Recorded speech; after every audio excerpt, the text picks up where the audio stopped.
The most difficult thing is you wake up and you're just ready to go. I woke up at like 7:30 and my tee time's at 3. So I have all this time to kill and you're like, what do? I have this pit in my stomach and you just have this like, I just want to get there. Went and took the longest coffee breakfast you could ever have. And I drove all the way to Malibu and kind of just did like this pretty drive, hung out, walked around in Malibu, and then drove back. And then as I got back, it was like, okay, we have an hour before we have to go. So now I'm gonna get into my normal routine of doing a meditation, doing some visualizing, getting my clothes ready, getting all the food ready for the day. And then next thing you know, I'm heading to the course. With just the final 4 left to go, and if you look at history, chances are it will emerge someone from there to be the U.S. Open champion. From Denver, Colorado, please welcome Wyndham Clark.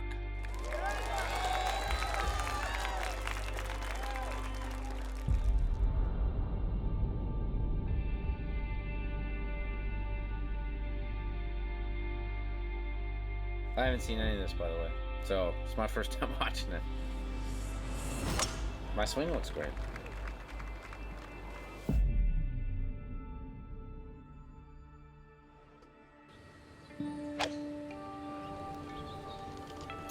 I think this is a little bit more of an aggressive line than he wanted. He's posing.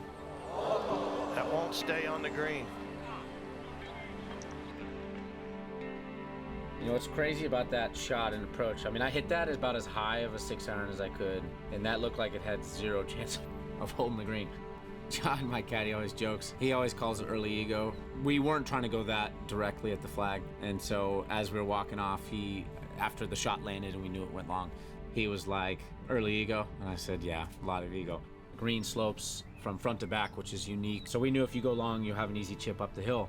Typically here, I would use a 60, but in this situation, because it was into the grain, I actually used my sand wedge, which has a little more bounce. I basically kind of hit this little cut where you put the ball back and you're trying to hit a runner, but with a cut. And when you do that, you slice across the grass so that it has less friction. So the ball comes out exactly how you want. Slow direction. Yeah, that's right. Let's see how this turns out. It's great speed there.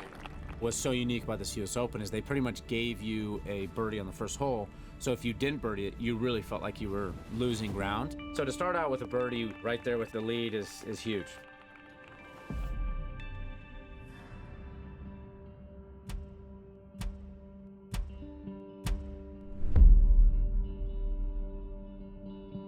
Before the tournament, I came a week prior to play with my buddy PJ, who's a member there, who's a good player. We went and played it, and he goes, you always go for this. And he goes, but never hit it on the green. Ideally, you want to hit it short and right. Even if it's in the rough, and even if it seems like it's not great, you're always going to have a chance to make birdie. Versus guys that try to land it on the green or lay up, he's like, that's when you make big numbers on this hole. In his mind, he was like, just play to this spot. You're a great wedge player. And from there, get up and down. Yeah, he's going out to the right. He's trying to drive this on the front edge. He's gone for this every day. They're asking for it to cut a little bit and not totally throw with a line, and it just didn't cut enough. It just dumps into that really heavy stuff. The toughest shots in golf are when you have not that much green to work with and you have a lie that you don't know how it's going to come out. Nota, what kind of lie is this for Clark? Yeah, it's a manageable lie, Zinger, but as we've seen over the last couple of days, it's not sitting on the ground. You know, short's not a good miss. You err on going past the hole. Had the face open, and John was like, hey, let's just give ourselves a look. We've been putting great all week. On those ones, especially with my 60, I feel like because I have so little bounce, I can actually go in and dig it out of the ground and get rid of that uncertainty of a lie. And it was one of those when Riza came out, I was like, oh yeah. Well, that is so good right there. It is really good.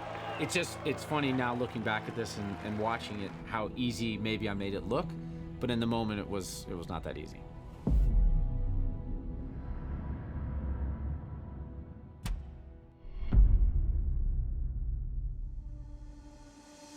This hole, honestly, I say is probably the biggest hole in the tournament for me.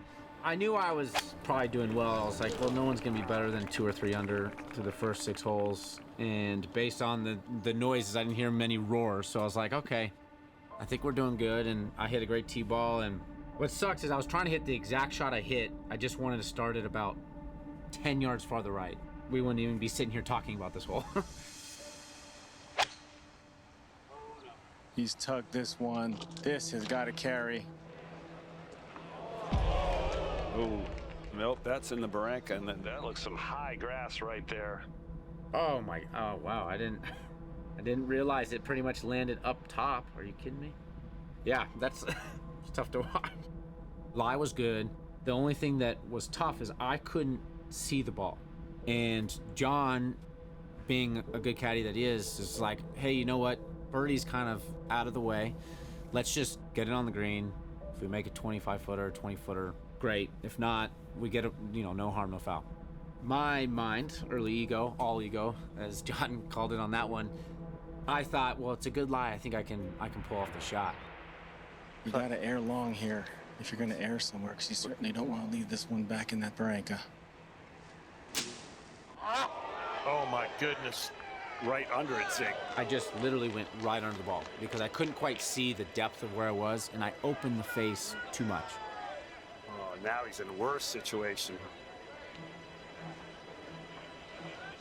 And so that's when the first time I was like, oh no. Any sort of nerves that I had early in the morning now came back. My mind started racing. I started like, oh my God, are you kidding me? What just happened? And I didn't really know where the ball went, and then we saw where it went, and now I have an even worse lie. I think 6 would be okay at this point, considering where this ball is at.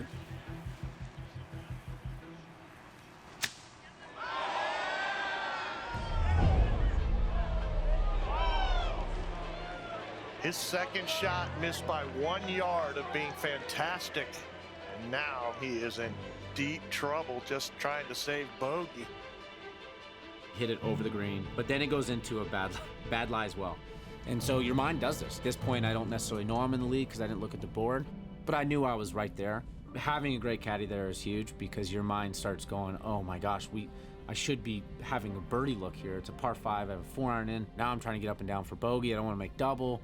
My heart rate just goes through the roof, and my thoughts now are just going back and forth. The hardest thing and the thing I've learned is to slow my thinking and to really get present. The ball's sitting way down, and to be able to get that ball to come out consistently, you have to not have that much friction and have the grass affect the club. I learned this from a coach I had when I was young in high school, Craig Coy. He taught me the shot where you take a little less loft and you kind of hit this kind of diagonal, cut across, open face shot that comes out low and knuckly, but it's very predictable. And in that moment, it's kind of funny how, I practice that shot sometimes, not all the time, but my mind just instantly went, this is the shot. This looks like a terrible lie. Hacked at it. The short game can bail him out again. That's nice.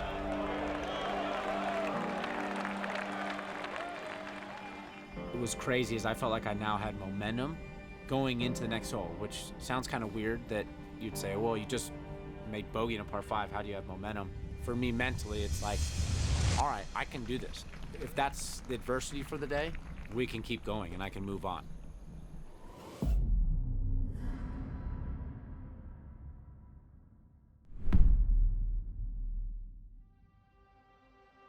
The wind predominantly comes on this hole in and off the left. So I was trying to hit a tight draw to hold it up against that wind.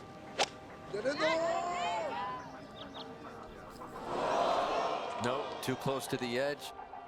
Then I miss it left, and you're like, oh, that's the only spot you can't miss it.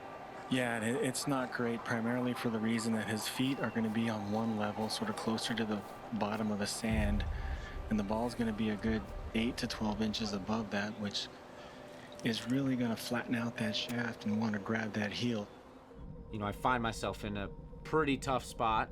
It was a good lie. It's just the stance was tough. If I went at the hole, I had more grass on the left side of the ball to where then it was a tougher shot, and my stance would have been tough, and it's a really short, delicate shot to where I needed height and softness, so I needed a big swing, and when you do that, you bring more margin for error if I went at the flag.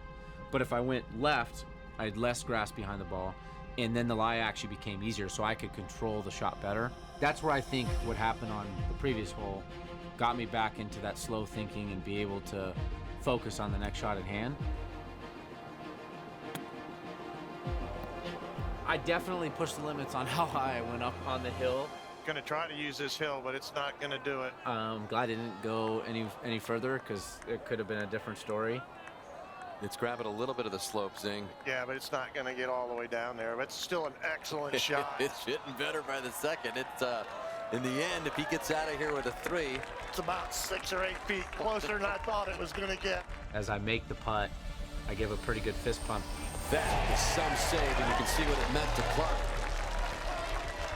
Find myself on that walk going, okay, we're not going to be the guy that has a lead and fumbles and no one really talks about. And I really hunkered down here, and this was all grit on this one.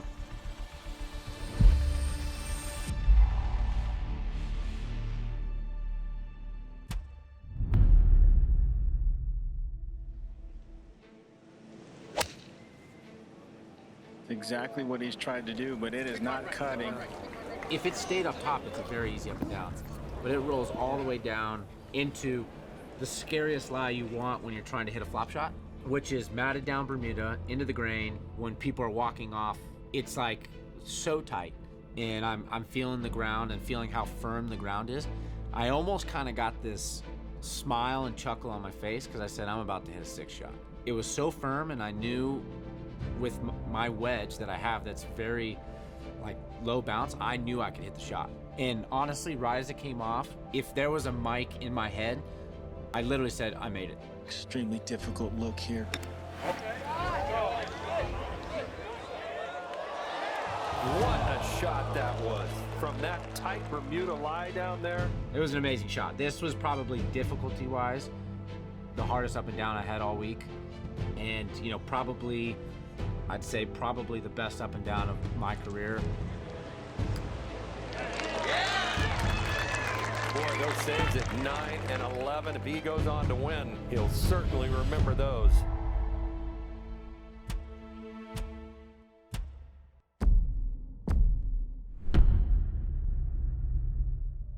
We get to now 17, where I just made 2 bogeys, and now it's like I just had a 3-shot lead, and now I find myself 1 shot going into the toughest hole probably on the golf course and toughest tee shot. I pipe a drive on 17. I'm sitting there as we're looking here, 186 yards, and I was really in between clubs. This is where I'm still bitter and pissed off about the shot, because I was so indecisive, because my fear was if it came up short, it would plug in that bunker, and so I kind of put a little extra into it, and I hit kind of a pull hook. So as we watch it, I don't even want to watch this.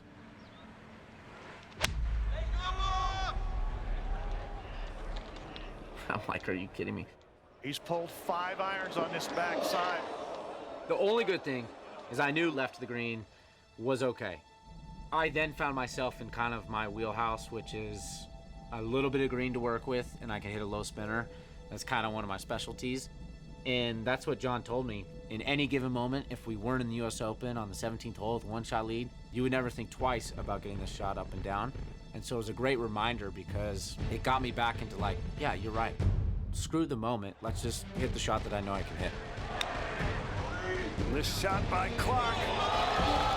Oh, he's had incredible touch around the greens.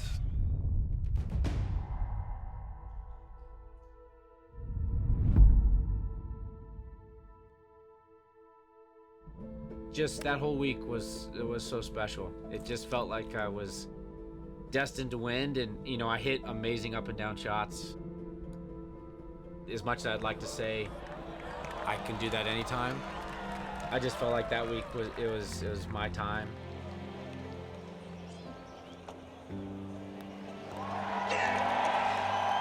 Who takes down all the stars in Los Angeles to win the United States Open. The stuff John said to me there, just that moment, oh gosh, it still gets me. Those up and downs, even making a bogey on 8, that mattered so much, because obviously I ended up winning by 1. So it's amazing how when you reflect back on a tournament, a round, even a year, how much every shot really does matter. It's funny to see it from a different perspective, because living it, you're kind of just like, all right, now we got this shot, and then, all right, now we got this shot, and you just kind of take it one shot at a time. But now that I look at it from all these, these tough spots, it is pretty remarkable what I did.